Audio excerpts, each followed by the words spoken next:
Want to know how to be mentally resilient and how to achieve a champion's mindset? Well, we've got you covered.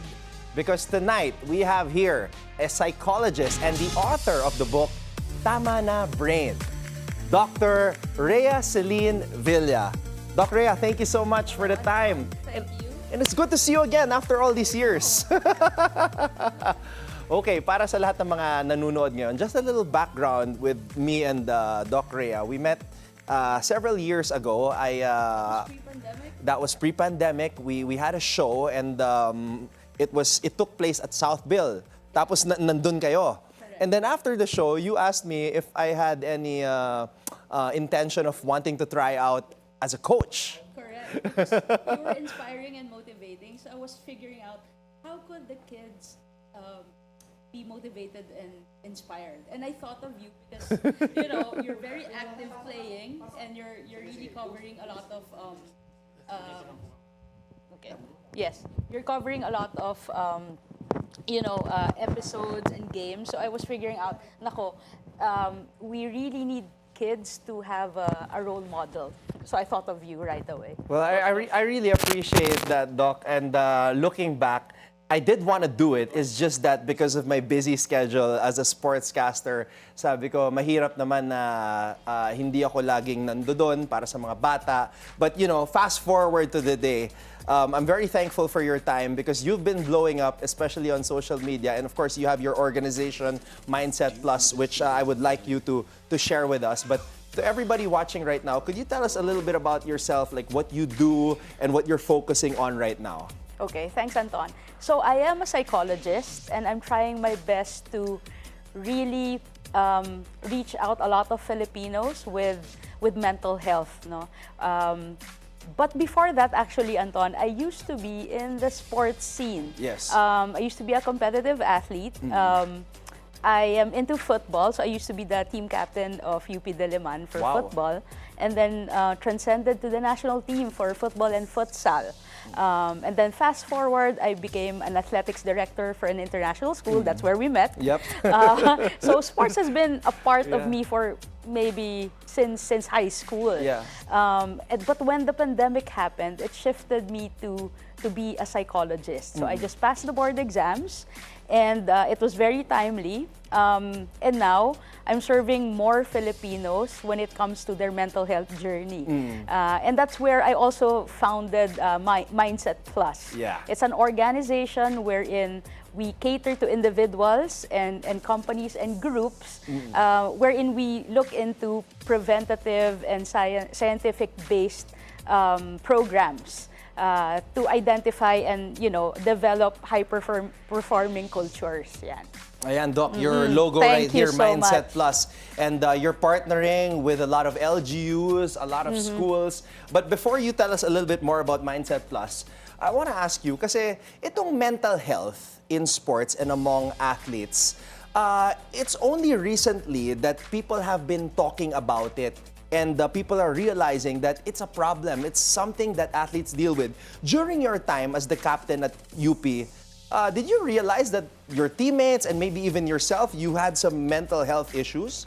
Correct. Actually, now that I'm looking back, meron, but it wasn't addressed. During that time, Anton, yung stigma was very high where you just need to suck it up. You need to just go with the pressure and deal with it.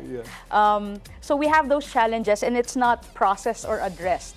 So right now, we're also trying to, it's good that you have me in this episode because we want to reach out to young athletes as well.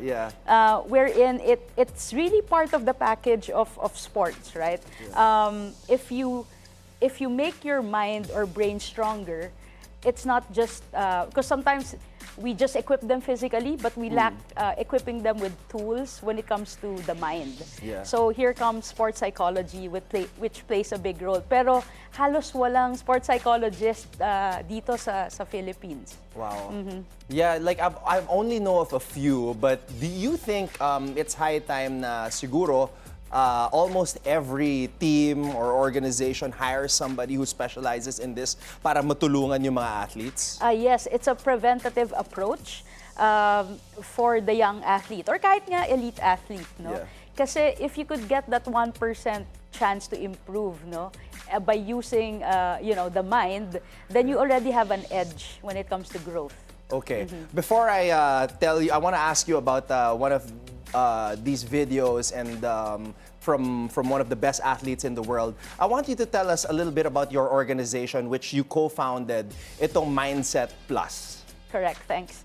So Mindset Plus, like I said, we're focusing into behavioral change. So we're focusing on communities, individuals, and groups that have common themes or experiences. And we really try to switch behavior by giving interventions. So it's scientific and psychologically backed up. No, it's evidence-based, and I think it's one of the first here in the Philippines. So it also supports the mental health law for organizations and schools. So we are the group that supports an organization when it comes to mental health care of employees, of communities, of athletes. So those vulnerable groups. And so you do talks with them, like they can hire you and then you can have a seminar wherein they can talk to you and ask advice. Correct. Aside from the workshops, we have the Mindset Plus scanning where we could, it's a product that we have wherein we could map out vulnerabilities for stress, for anxiety, for depression. And then based from that data, the leadership could know the problem so that the right interventions could come up. Instead of just like a mental health talk or just any topic that we think they might need, the scanning would help identify specific concerns of a particular group. Wow, that's amazing. And I'm sure a lot of organizations watching right now, I hope you guys realize that there is something that needs to be addressed with regards to mental health, especially with sports organizations. Now, even the best in the world, they deal with mental health. Guys like Ben Simmons, who was formerly a Rookie of the Year, a high-level athlete, but right now it seems like he can't find himself. Even Giannis Antetokounmpo, and there's one video that I would like to share with everybody watching right now. He was talking about success and the steps to success. If we could have that video right now para makapag-react si Doc Rea here. This is the video of Giannis Antetokounmpo. On your job? No, right? So every year you work is a failure. Yes or no? No. Every year you work towards something, towards a goal, right? Which is to get a promotion, to be able to take care of your family, to be able, I don't know, provide the house for them or take care of your parents. You work towards a goal. It's not a failure. It's steps to success. Michael Jordan played 15 years, won 6 championships. The other 9 years was a failure? Okay, exactly. So why you ask me that question? It's a wrong question. There's no failure in sports. You know, there's good days, bad days. Some days you are able to be successful, some days you're not. Some days it's your turn, some days it's not your turn. And that's what sports is about. You can see yung stress ni Giannis sa tanong nung reporter na yon. And for those who did not watch the full interview, last year, tinanong din ng reporter. Naalala niya, di ba? Parang nangaasar, no, Doc? So your reaction to what Giannis said, that there is no failure in sports. That is right, no? It also reflects life, actually. What he did was he redefined failure and made it into a learning experience, that it is part of the process as we progress into championships, into being an athlete. So it's not just winning.